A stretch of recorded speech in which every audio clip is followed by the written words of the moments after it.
శాసనసభ సమావేశాలు ప్రారంభమయ్యాయి. ఈ రోజు నుంచి అధికార పార్టీ అట్లాగే ప్రతిపక్ష పార్టీ ఒకరి మీద ఒకరు విమర్శలు చేసుకొని బూతులు తీర్చుకోవడానికి పరిమితం చేయకుండా రాష్ట్ర అభివృద్ధికి సంబంధించి ప్రజా సమస్యల పరిష్కారం గురించి చర్చించి ఆ రూపంలో శాసనసభ జరపాలని చెప్పి సిపిఎం పార్టీగా కోరుతున్నాం. పాలమూరు రంగారెడ్డి ఎత్తిపోతల పథకానికి సంబంధించినటువంటిది 90% పూర్తయిందని చెప్పి కేసీఆర్, అసలు ఏమీ పూర్తి కాలేదని చెప్పి రేవంత్ రెడ్డి ముఖ్యమంత్రి అంటున్నారు. వాస్తవానికి రెండు ప్రభుత్వాలు కూడా పాలమూరు రంగారెడ్డి జిల్లా ప్రాజెక్టుకు సంబంధించినటువంటి నిధులు కేటాయింపుల్లో మోసం చేస్తున్నాయి, అన్యాయం చేస్తున్నాయి. 74 కోట్ల రూపాయలు దానికి అవసరం అయ్యి ఉంటే ఇప్పటి వరకు కేవలం రెండు ప్రభుత్వాలు కలిసి 32,000 కోట్లు మాత్రమే ఖర్చు పెట్టారు. ఇంకా 42,000 కోట్లు నిధులు ఇవ్వాలా. అట్లాగే కాలువలు తీయలేదు. 4,000 ఎకరాల భూమి సేకరించాల్సినటువంటి అవసరం ఉంది. ముంపు గ్రామాలకు పునరావాసం కల్పించాల్సి ఉంది. ఇవన్నీ ఏమీ చేయకుండానే ప్రజల్ని మోసం చేసేటటువంటి పద్ధతుల్లో మాట్లాడితే కుదరదు.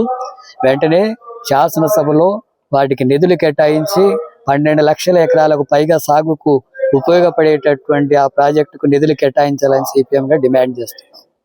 అలాగే రాష్ట్రంలో బీసీలకు 42% రిజర్వేషన్స్ అమలు చేసే విషయంలో ఇప్పుడు శాసనసభలో చర్చిస్తామని అంటున్నారు. శాసనసభలో గతంలో చర్చించారు, ఆర్డినెన్స్ తెచ్చారు, కేంద్రానికి పంపించారు, వాళ్ళు రిజెక్ట్ చేశారు. కేంద్ర ప్రభుత్వం బీసీల రిజర్వేషన్లకు వ్యతిరేకంగా ఉంది. అందుకని శాసనసభ అంతా కూడా చర్చించడం వరకే పరిమితం అయితే మళ్ళీ ఇదే జరుగుతుంది.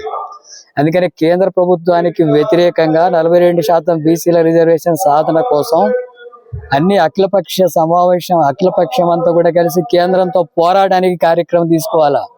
అలాంటి పోరాట కార్యక్రమాన్ని శాసనసభలోనే నిర్ధారించి ముఖ్యమంత్రి దానికి నాయకత్వం వహించి ఆ పోరాటానికి పూనుకుంటే అప్పుడు బీసీలకు రిజర్వేషన్లు సాధ్యమవుతాయి. ఆ రకంగా చేస్తే సిపిఎం పార్టీ సంపూర్ణంగా మద్దతు ఇస్తుందని చెప్పి తెలియజేస్తున్నాం.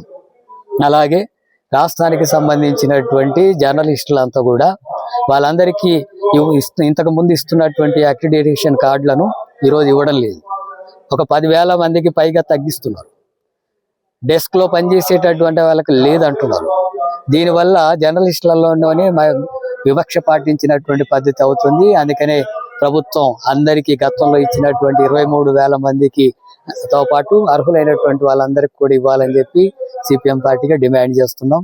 అట్లాగే ప్రభుత్వం అనేక వాగ్దానాలు గతంలో ఎన్నికల్లో వాగ్దానం చేసి అధికారంలోకి వచ్చింది. పేద కూలీలైనటువంటి వాళ్లకు, వ్యవసాయ కూలీలకు 12,000 ఇస్తామని చెప్పి అన్నారు, అది జరగలేదు. మహిళలకు 2,500 ఇస్తామన్నారు, అది జరగలేదు. నిరుపేదలందరికీ కూడా ఇల్లు లేని వాళ్ళకంతా ఇందిరమ్మ ఇల్లు ఇస్తామన్నారు, అది కూడా ఇప్పటి వరకు ప్రాసెస్ జరగడం లేదు. అట్లాగే నిరుద్యోగ సమస్య పరిష్కారానికి 2 లక్షల ఉద్యోగాలు భర్తీ చేస్తామని చెప్పారు, నోటిఫికేషన్లు, జాబ్ క్యాలెండరు ఇవ్వడం లేదు. సామాజిక న్యాయం కోసం ఎస్సీ, ఎస్టీ, బీసీల సంక్షేమ పథకాలకు నిధులు ఇస్తామన్నటువంటిది అమలు జరగడం లేదు. కాబట్టి వీటి మీద చర్చించి వాటిని అమలు చేసేటట్టుగా చర్యలు తీసుకోవాలని చెప్పి అధికార ప్రతిపక్ష పార్టీలకు సంబంధించిన ఎమ్మెల్యేలను సిపిఎం పార్టీగా విజ్ఞప్తి చేస్తున్నాం. అలాగే ఉపాధి హామీ చట్టాన్ని కేంద్ర ప్రభుత్వం నిర్వీర్యం చేస్తూ మహాత్మా గాంధీ పేరును కూడా దొరికిస్తూ 90% కేంద్రం నిధులు ఇవ్వాల్సి ఉంటే ఇప్పుడు 60%కి పరిమితం చేసి 40% రాష్ట్రాలే భరించాలంటే ఉపాధి కూలీ పని దొరికే అవకాశం లేదు. రాష్ట్రాలు డబ్బులు లేక దాన్ని అమలు చేయకుండా ఉండే అవకాశం ఉంది. అందుకని శాసనసభలో చర్చించి కేంద్రంతో వాటి మీద కూడా పోరాటానికి 90% గత చట్టాన్ని అమలు జరిగేటట్టుగా 90% నిధులు కేంద్ర ప్రభుత్వం భరిస్తేనే ఉపాధి కూలీలకు పని జరుగుతుంది. మన రాష్ట్రంలో 60 లక్షల మందికి పైగా ఉన్నారు.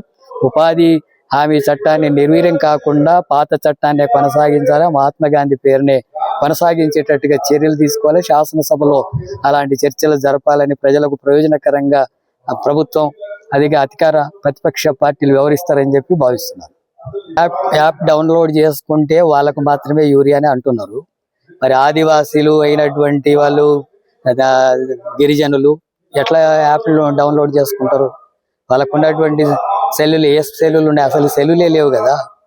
వాళ్ళు భూమిలో కష్టపడి పంటలు పండించుకోవడానికి కోసం వాళ్ళంతా చెమట దారపోస్తుంటే వాళ్ళు ఈ టెక్నాలజీ అంతా తెలుసుకొని సెల్లులు కొనుక్కొని, స్మార్ట్ ఫోన్లు కొనుక్కొని, డౌన్లోడ్ చేసుకొని అప్పుడు యూరియా వస్తుంది అంటే వాళ్ళంతా కూడా ఎండి చేస్తారు. వాళ్ళే కాదు అనేక మంది రైతులతోన అలాంటి సౌకర్యం లేదు. ఎంత రైతులకు ఎంత యూరియా అవసరం ఉందో ఆ రకంగా యూరియాని ఏర్పాటు చేయాల్సిన బాధ్యత ప్రభుత్వానికి. ఆ రకంగా జరగకపోతే రైతుల నుంచి పెద్ద ఎత్తున ఆందోళన వస్తుంది. సిపిఎం పార్టీ కూడా వాటికి రైతులకు అండగా నిలబడి పోరాటాన్ని కొనసాగిస్తుంది. గత పద్ధతుల్లోనే అవసరమైనటువంటి యూరియాని ఏర్పాటు చేయాల్సినటువంటి చర్యలు తీసుకోవాలి కేంద్ర రాష్ట్ర ప్రభుత్వాలని డిమాండ్ చేస్తుంది.